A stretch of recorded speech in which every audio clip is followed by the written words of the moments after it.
말씀은 출애굽기 21장 22절부터 25절까지입니다. 제가 내놓은 성경으로 114페이지나 115페이지에 있습니다. 출애굽기 21장 22절부터 25절입니다. 우리 함께 봉독하겠습니다. 사람이 서로 싸우다가 임실한 여인을 쳐서 낙태하게 하였으나 다른 해가 없으면 그 남편의 청구대로 반드시 벌금을 내되 재판장의 판결을 따라 낼 것이니라. 그러나 다른 해가 있으면 갚되 생명은 생명으로, 눈은 눈으로, 이는 이로, 손은 손으로, 발은 발로, 된 것은 된 것으로, 상하게 한 것은 상함으로, 때린 것은 때림으로 갚을지니라. 아멘. 12절부터 시작되는 내용은 누군가에게 상해를 입힌 사람에게 법을 어떻게 적용할 것인가에 대한 이야기입니다. 우리나라 민법을 보니까 570조에 보면 이런 말이 있습니다. 고의 또는 과실로 인한 위법 행위로 타인에게 손해를 가한 자는 그 손해를 배상할 책임이 있다. 그래서 누군가를 다치게 하는 행위는 고의 또는 과실로 타인의 신체 상해를 입히는 행위를 의미하죠. 이것에는 법적 책임과 처벌이 따를 수 있습니다. 그리고 사람을 고의로 다치게 하는 경우에는 첫 번째는 폭행, 상해 등으로 형사 처벌이 된다 그래요. 이것은 실제로 무기를 사용하거나 심각한 상해를 입히는 경우에 속하는데 이것은 징역형이 선고될 수도 있다고 합니다. 두 번째는 과실로 다치게 하는 경우에 실수로 인한 사고 같은 경우에도 법적 책임이 있다고 하죠. 근데 반면에 하나님이 가지고 계신 일반적인 원칙에 대해서 말하는 것이 이제 12절과 25절의 내용입니다. 그리고 레위기 19장 39절은 조금은 다른 시선으로 이렇게 정의를 내렸는데요. 공평한 저울과 공평한 추와 공평한 에바와 공평한 흰을 사용하라. 나는 너희를 인도하여 애굽 땅에서 나오게 한 너희의 하나님 여호와니라. 본문 23절부터 25절에서는 생명에 대한 책임에 대해서 이렇게 얘기합니다. 그러나 다른 해가 있으면 갚되 생명은 생명으로, 눈은 눈으로, 이는 이로, 손은 손으로, 발은 발로, 된 것은 된 것으로, 상하게 한 것은 상함으로, 때린 것은 때림으로 갚을지니라. 여기서 이 하나님의 원칙은 분명합니다. 생명은 생명으로 갚아야 한다라는 거죠. 그래서 하나님은 자신의 아들을 우리를 위한 대속죄물이 되게 하시려고 우리에게 보내신 겁니다.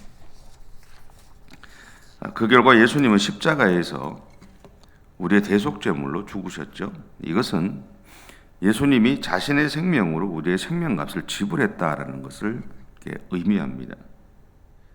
그러기에 우리는 예수님을 믿음으로 생명을 얻게 되었던 것이죠. 이것을 고린도후서 5장 18절은 이렇게 선언하고 있습니다. 그러므로 누구든지 그리스도 안에 있으면 새로운 피조물이라 이전 것은 지나갔으니 보라 새 것이 되었도다. 그러나 하나님은 죄에 대한 분명한 원칙을 세우셨음에도 불구하고 예외 조항을 두셨어요. 그래서 13절인데 만일 사람이 고의적으로 한 것이 아니라 나 하나님이 사람을 그의 손에 넘긴 것이면 내가 그를 위하여 한 곳을 정하리니 그 사람이 그리로 도망할 것이며. 여기서 말하는 그를 위하여 한 곳을 정하리니라고 하는 것은 도피성을 말하죠. 당시 고대 근동에는 복수권이라는 것이 인정되고 있었다고 합니다. 이것은 누가 나에게나 나의 가족이나 물건에 손해를 입힌 경우에 그에 합당한 대가를 받아내게 한다라는 겁니다. 하지만 이것이 이제 남용됨으로 인해서 억울한 죽음을 당하는 경우가 많이 생겼다고 합니다.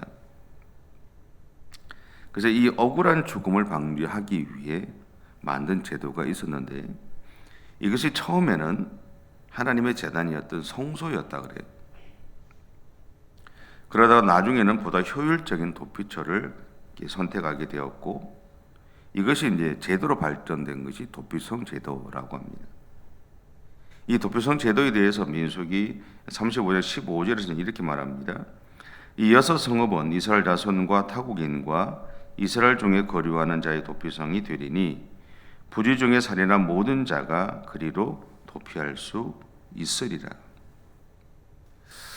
하나님은 이 도피성을 통해서 고의적으로 살인한 것이 아니라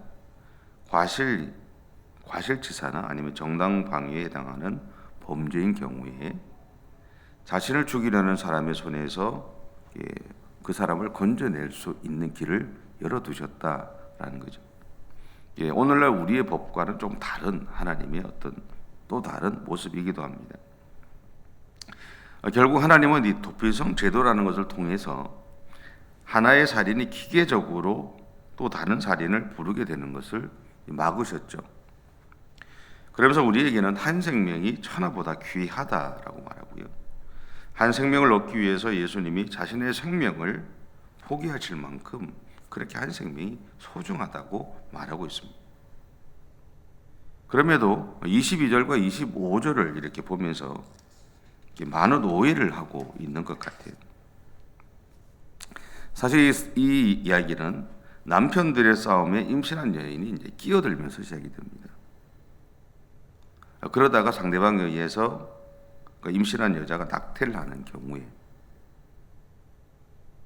만약에 낙태했음에도 불구하고 다른 해가 없다라는 것은 뭐냐면 산모나 아이에게 별다른 이상이 없는 경우를 말합니다. 그러니까 이때는 벌금을 내면 된다는 거죠. 남편이 요구하는 벌금을 내면 된다는 거죠. 그런데 반면에 산모나 태아 모두에게 해가 끼치게 생겼을 때는 23절부터 25절 이야기하는 게 뭐냐면, 그러나 다른 해가 있으면 갑되 생명은 생명으로, 눈은 눈으로, 이는 이로, 손은 손으로, 발은 발로, 된 것은 된 것으로, 상하게 한 것은 상함으로, 때린 것은 때림으로 갚을지니라. 탄력 법칙이라는 것이 있다고 합니다. 이것은 피해자가 입은 피해와 같은 정도의 손해를 가해자에게 가한다라는 이 보복에 의한 법칙입니다. 이게 이제 함무라비 법전에도 이제 기록이 되어 있다 그래요. 근데 하지만 여기서 말하는 이 생명은 생명으로라고 하는 것은요, 감정적인 보복을 의미하는 것은 아닙니다. 우리가 보통 이제 어려움을 겪다 보면 나에게 어떤 어려움을 주고 아픔을 주는 사람들을 향해서 이렇게 보복하고 싶은 마음이 있잖아요. 저도 마찬가지였었고, 때로는 저주하고 싶은 마음도 있고 그렇습니다. 그런데 그렇게 감정적으로 보복하라는 의미가 아니다라는 거죠. 단지 내가 받은 아픔만큼 상대에게 돌려준다는 의미만 가지고 있다라는 겁니다. 유대인들에게 왜 이런 이야기가 있느냐면, 유대인들에게는 어떤 면에서 이 이야기 참 중요한데, 유대인들에게는 장차 메시아가 자신의 가족 중에서 나오기를 희망하는 마음이 있었다 그럽니다. 그런데 산모나 아이에게 위해를 가하는 행위는 다르게 표현하면 그들 안에 있는 희망을 없애는 중대한 범죄였다라는 거죠. 그래서 그들이 그렇게 받아들였기 때문에 이 일에 대한 처벌이 중했다라고 그렇게 이야기를 합니다. 또한 이것은 단순히 개인적으로 임산부를 보호한다는 차원만이 아니라 사회적으로 개인의 보복을 최대한 억제한다는 의미를 가지고 있었다 그래요. 그래서 복수라고 하는 것을, 남용하는 것을 막고자 하는 그런 의도가 있었다고 이야기를 합니다. 이러한 맥락에서 일부 학자들은 이 율법의 정신이 후일에 예수 그리스도로 말미암아 용서와 사랑의 법으로 승화되고 완성되었다라고 그렇게 말을 합니다. 그러기에 오늘 우리가 발견하게 되는 이 율법의 기본 정신은 한마디로 표현하면 오늘 본문에서 발견하는 것은 용서와 사랑입니다. 그러니까 하나님, 우리는 구약을 보면서 하나님이 우리를 징계하시고 우리를 책망하시고 우리가 하나님 앞에 죄를 지으면 우리를 아프게 만드시는 하나님에 대해서, 두려운 하나님에 대해서 이야기를 하지만 정작 하나님이 우리에게 율법을 주셨던 의도 속에 감추어져 있는 하나님의 마음은 결국 다른 것이 아니라 용서와 사랑이다.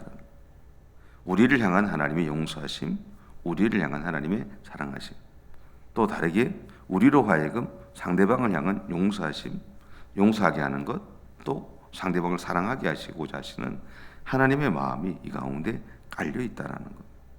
그래서 이 율법의 정신은 결국은 하나님이 예수 그리스도를 우리를 향해서 보내주셨던 그분의 용서하심, 그분의 사랑하심의 의미가 이 가운데 깔려 있다라는 거죠. 그래서 하나님의 말씀을 우리가 대하고 하나님의 말씀을 가까이 하고 하나님과의 관계 속에서 우리가 늘 기억해야 될 것은 우리를 바라보시면서 우리를 용서하시는 하나님, 우리를 바라보시면서 우리를 기다려주시는 하나님, 우리를 바라보시면서 우리를 향해 인내하시는 하나님, 우리를 바라보시면서 우리를 참으시는 하나님, 동시에 그 참으시고 인내하시는 그 모든 것 속에 갖고 있는 마음은 우리를 향한 하나님의 사랑하심이다. 하나님의 사랑하심은 처음부터 우리를 창조하신부터 시작해서 지금까지 또 앞으로도 변함없으십니다. 똑같습니다. 여전히 하나님은 동일한 사랑으로 우리를 사랑하시고 동일한 사랑으로 우리를 향해 기대하시고 동일한 사랑으로 우리의 삶 가운데 역사해 주시는 나의 아버지가 되신다는 사실들을 꼭 기억하시고 오늘도 그 하나님을 의지하며 그렇게 믿음의 삶을 살아가시기를 바랍니다. 기도하겠습니다. 사랑의 주님, 감사합니다. 우리를 사랑해 주셔서 우리가 하나님의 사람으로 살아갈 수 있도록 은혜를 주셨음에 감사를 드립니다. 주님, 우리는 하나님을 향해서 늘 변하는 마음을 가지고 살아가고 또 하나님을 향해서 늘 우리의 마음들을 드러내며 살아가지만 또 그 마음들은 늘 바뀌어지고 변하지만 하나님은 변함없이 우리를 사랑하시고 우리를 용서하시고 우리를 향해 기대하시고 우리 가운데 역사해 주시는 나의 하나님이신 것을 다시 한번 고백합니다. 그 하나님을 온전히 의지하며 오늘 하루도 믿음의 삶을 살아가는 우리 모든 성도들의 생애가 되어줄 수 있도록 하나님 인도해 주시옵소서. 그 하나님의 손을 붙잡겠습니다. 주님, 오늘도 우리와 함께해 주옵소서. 감사드리며 예수님의 이름으로 기도드립니다. 아멘. 하늘에 계신 우리 아버지, 아버지의 이름을 거룩하게 하시며 아버지의 나라가 오게 하시며 아버지의 뜻이 하늘에서와 같이 땅에서도 이루어지게 하소서. 오늘 우리에게 일용할 양식을 주시고 우리가 우리에게 잘못한 사람을 용서하여 준 것 같이 우리의 죄를 용서하여 주시고 우리를 시험에 빠지지 않게 하시고 악에서 구하소서.